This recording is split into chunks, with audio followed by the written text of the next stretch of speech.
Keeping us company, Karl Widerquist, a political philosopher at Georgetown University, the annex of Georgetown here in Doha. It's roughly-ish 46% to 44%. She's just ahead, we think, taking the latest poll of polls. What's your reading on the stats? Well, since the announcement from the FBI, he's really come up in the polls. And in the betting markets and in a lot of the evidence shows a trend in his direction, but he was so far behind that I don't see him pulling this through to a victory. He would have to flip something like 6 or 8 states that have been polling for Clinton for the entire campaign, and I just don't see that happening.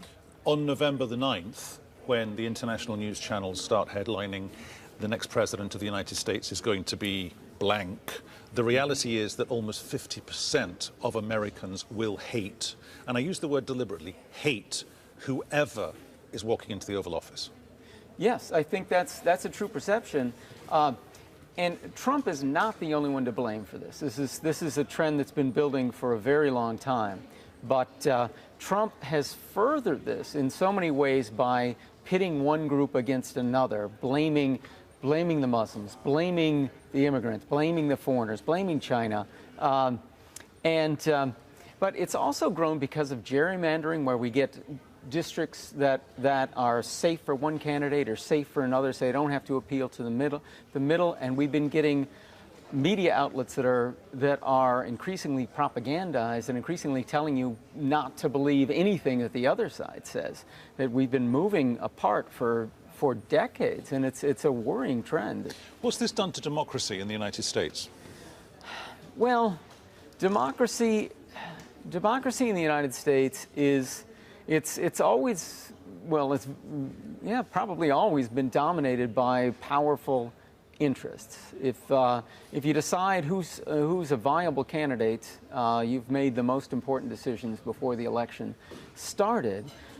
And so people have good reason to have lost faith in the process. But now to the point where they have no faith that the opposition is loyal, or so many people have lost any faith in that democracy just gets that much weaker. But even when there were low points in the American political process, I mean, 1996, the Republican campaign was basically a car crash, and the party went on to concentrate on the Senate, on Congress, and they forgot about the presidency.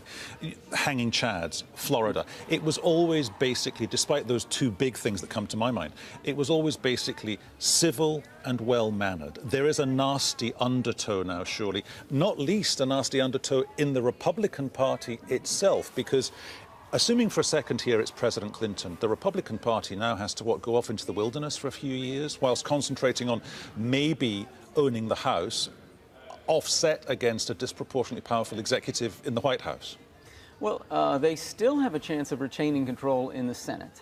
That's also very close, and that might be the bigger outcome of this latest trend in the Republican direction, is they might save their control of the Senate. They might not. The odds... 538 still has the odds in favor of the Democrats, but not as strong as they were. So they're not exactly in the wilderness, but in other senses they are, because they only control the House because of gerrymandering.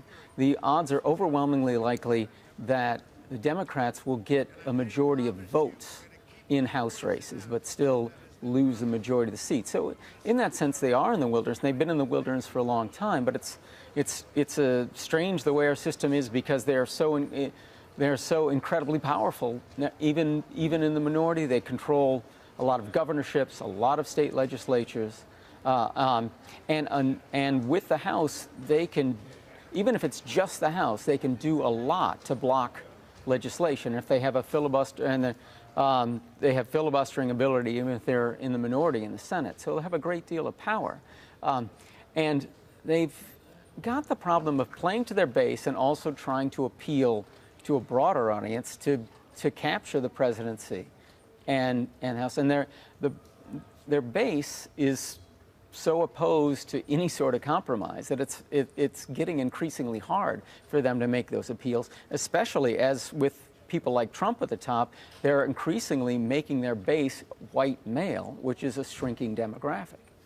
We'll have to leave it there. Interesting times. We will know in just a few days. Karl, thanks very much. Thank you.